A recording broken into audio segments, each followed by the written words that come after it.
सच्ची कृष्ण कथा की लेखिका रमा अग्रवाल की तरफ से आप सबको राधे राधे। जो भक्त निरंतर हमारी वीडियो देख रहे हैं उनको पता है आजकल मैं श्रीमद् भगवत गीता के ऊपर वीडियो बना रही हूँ और मेरी कोशिश है श्रीमद् भगवत गीता का ज्ञान हर एज ग्रुप के व्यक्ति को बड़ी आसानी से समझ आ सके, इसलिए मैंने इसको थोड़ा इंटरेस्टिंग बनाकर सुनाने का प्रयत्न किया है। क्योंकि गीता का ज्ञान एक ऐसा ज्ञान है जो सबकी समझ से बहुत परे है।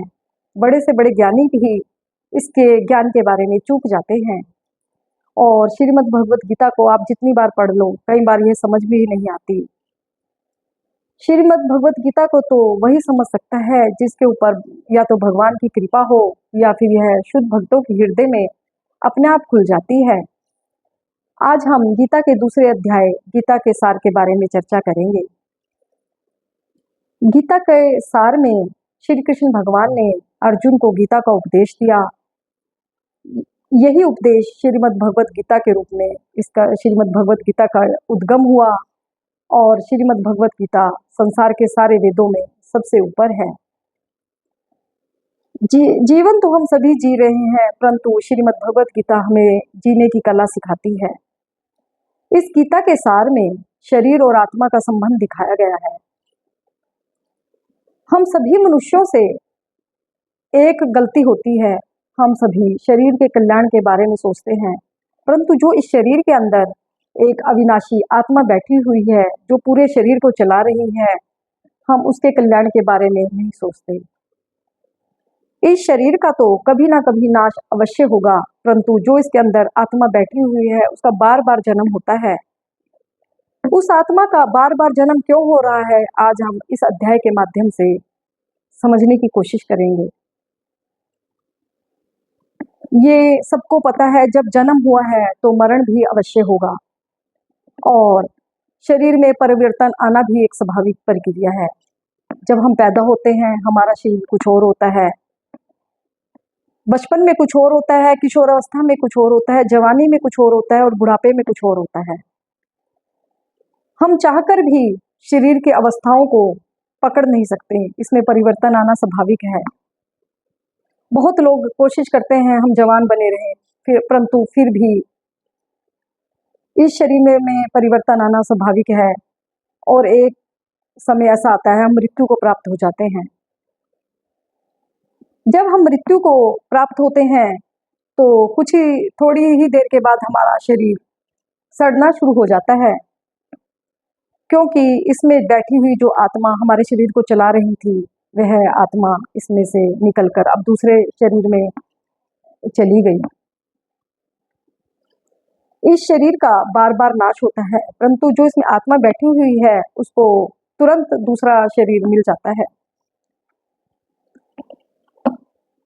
यहाँ पर श्री कृष्ण भगवान अर्जुन को समझा रहे हैं।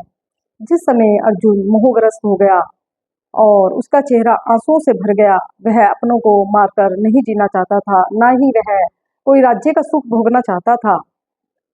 तो श्री कृष्ण भगवान अर्जुन को समझा रहे हैं, क्षत्रिय का धर्म है युद्ध करना और तुम अपने कर्तव्य से इस समय विमुख मत हो। कर्तव्य से विमुख होकर कोई नहीं जी सकता।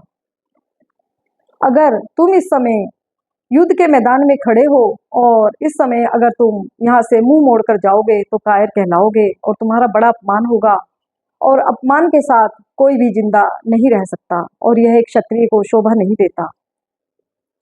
इस पर अर्जुन कहते हैं, मेरी मन और बुद्धि ने काम करना बंद कर दिया है, मुझे अच्छे बुरे की समझ नहीं आ रही है, मैं क्या करूं। मुझे सबसे बड़ा दुख भीष्म पितामह और द्रोणाचार्य और धृतराष्ट्र के पुत्रों का है। मैं उनको मारकर कोई भी सुख नहीं चाहता, मैं तो उनका साथ चाहता हूँ।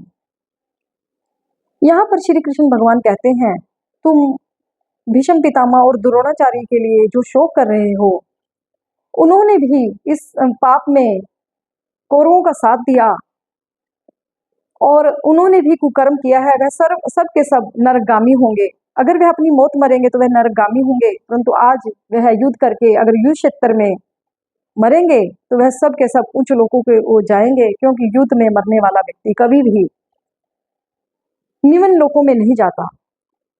भगवान श्री कृष्ण कह रहे हैं, अर्जुन को कह रहे हैं, ऐसा करके भी तुम उनका कल्याण कर रहे हो। और रही बात धृतराष्ट्र के पुत्रों की, तो दुर्योधन और महारथी कर्ण यह बात कभी नहीं समझेंगे कि तुम युद्ध उनकी वजह से छोड़कर गए हो। अभी तो वह तुम्हारी बहुत इज्जत करते हैं, तुम्हें योद्धा समझते हैं, तुमसे डरते हैं, परंतु जैसे ही तुम युद्ध छोड़ के जाओगे वह सोचेंगे तुम उनसे डर कर चले गए और तुम्हें कायर समझेंगे। फिर बाद में वह तुम्हारा इतना अपमान करेंगे कि जो तुम नहीं सह पाओगे। इससे अच्छा है तुम युद्ध करो। इस पर भी अर्जुन के ऊपर उसकी कमजोरियां हावी हो रही थी। उसने कहा, अपनों को मारकर मैं कोई राज्य सुख नहीं चाहता, इससे तो अच्छा है हम भिक्षा मांगकर गुजारा कर लेंगे। श्री कृष्ण भगवान यहाँ पर भी अर्जुन को बहुत समझाते हैं। तो अर्जुन कहता है, मेरी मन और बुद्धि ने काम करना बंद कर दिया है, अब मैं पूरी तरह आपकी शरणागत हूँ। आप ही बताइए मुझे क्या करना चाहिए। आप गुरु बनकर मेरा मार्गदर्शन कीजिए। यहाँ पर श्री कृष्ण भगवान ने एकदम गुरु का पद संभाला और अर्जुन को कहा, तुम किसके लिए शोक कर रहे हो, जबकि तुम्हें पता है यह शरीर नाशवान है। जब इसका जन्म हुआ है तो मरण भी अवश्य होगा। तुम्हें पंडित होकर ऐसी अज्ञानियों जैसी बातें नहीं करनी चाहिए। जब किसी बच्चे का जन्म होता है तो सब बड़े खुश होते हैं, और उसी घर में जब किसी की मृत्यु हो जाए तो सब बड़े दुखी होते हैं, जबकि सबको पता है मृत्यु अटल सत्य है, जो आएगा वह जाएगा भी जरूर। तो उसके लिए पंडित ज्ञानी लोग शोक नहीं करते, इसलिए तुम्हारा शोक का कोई कारण नहीं है। और फिर तुम शोक किस लिए कर रहे हो?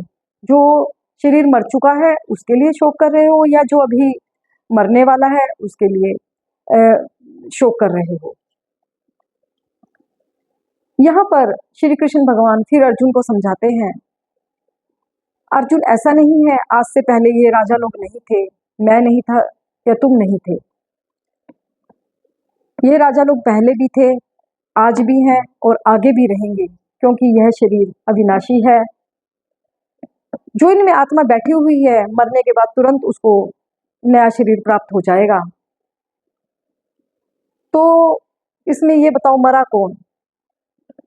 क्योंकि इसमें जो आत्मा बैठी हुई है वह अविनाशी है, ना उसको कोई आग में जला सकता, ना उसको कोई शस्त्रों से काट सकता, ना उसको कोई पानी में डुबो सकता, ना कोई उसको सुखा सकता। यह तो अविनाशी है, ना उसको कोई देख सकता, ना उसका कोई साइज माप सकता। फिर भी यह आत्मा अविनाशी सत्य है। अब मैं यहाँ पर वीडियो का समापन करने से पहले आपको एक बात बताना चाहती हूँ। हमें यहाँ पर यह समझने वाली बात है कि आत्मा का बार बार जन्म क्यों हो रहा है, यह बार बार आत्मा नए नए शरीरों में क्यों जा रही है। हम शरीर को सत्य मान लेते हैं, जबकि यह शरीर सत्य नहीं है, यह तो अविनाशी है। एक ना एक दिन यह नाश को अवश्य प्राप्त होगा, परंतु जो इसमें आत्मा बैठी हुई है इसका बार बार जन्म हो रहा है, यह जन्म मरण के चक्रों में फंसी हुई है। यह आत्मा परमात्मा का ही एक अंश है जो हमारे पूरे शरीर को चला रही है। जिस समय यह आत्मा हमारे शरीर से बाहर निकल जाती है तो हमारा शरीर डेड हो जाता है और जल्दी ही हमारा शरीर सड़ने लग जाता है।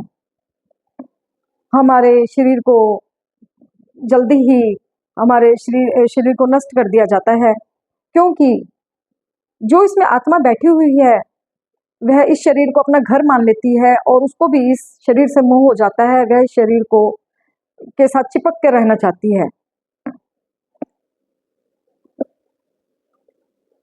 जो हमने इस शरीर में जो कर्म किए होते हैं उसी के आधार पर इस आत्मा को फिर से नया जीवन मिलता है। जिस समय मृत्यु के समय हमारी जो भी सोच चल रही होती है, हमारा जहाँ भी ध्यान होता है, उसी के आधार पर इस आत्मा को फिर से नया जीवन मिलता है। हमने जिंदगी भर जो भी अच्छे बुरे कर्म किए हैं उसी के आधार पर इस आत्मा का फिर से जन्म मरण होता है। आज की इस गीता के सार को मैं यहीं पर विश्राम देती हूँ। अब मैं आगे की वीडियो कल बनाऊंगी। जय जय श्री राधे।